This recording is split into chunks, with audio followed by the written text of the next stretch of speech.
It was a rare submission of approval for former Vice President Dick Cheney, who never seems to agree with the Obama administration on anything. During the weekly Sunday talk shows, Cheney endorsed Obama's war agenda in Afghanistan while praising the commanding general, Stanley McChrystal. I'm a complete supporter of what they're doing in Afghanistan. I think the president made the right decision to send troops into Afghanistan. I thought it took him a while to get there.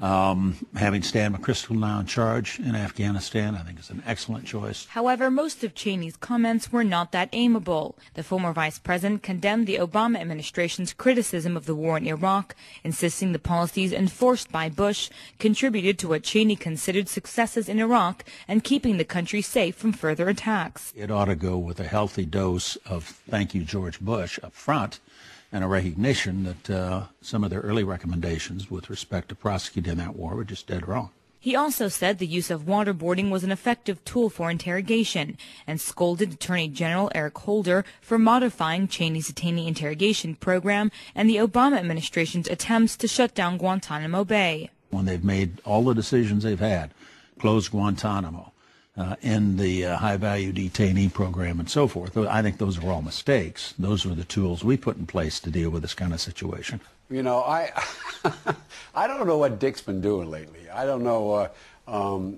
We did exactly what he did with the shoe bomber.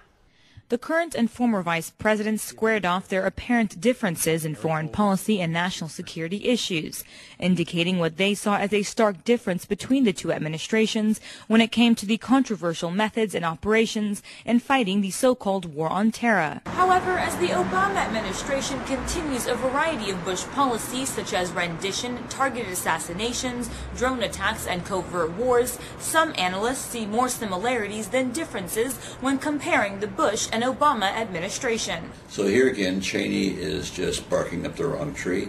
He's just trying to create a difference that doesn't exist for political purposes. And this is the theme that other Republicans will pick up, whether it's Sarah Palin or the various members running for Congress in this election year. As the wars and occupations in Iraq and Afghanistan continue and expand throughout the region, experts say the comments from both Cheney and Biden are merely political rhetoric to draw out the differences between the two administrations, which seem to be dissolving into the same agenda.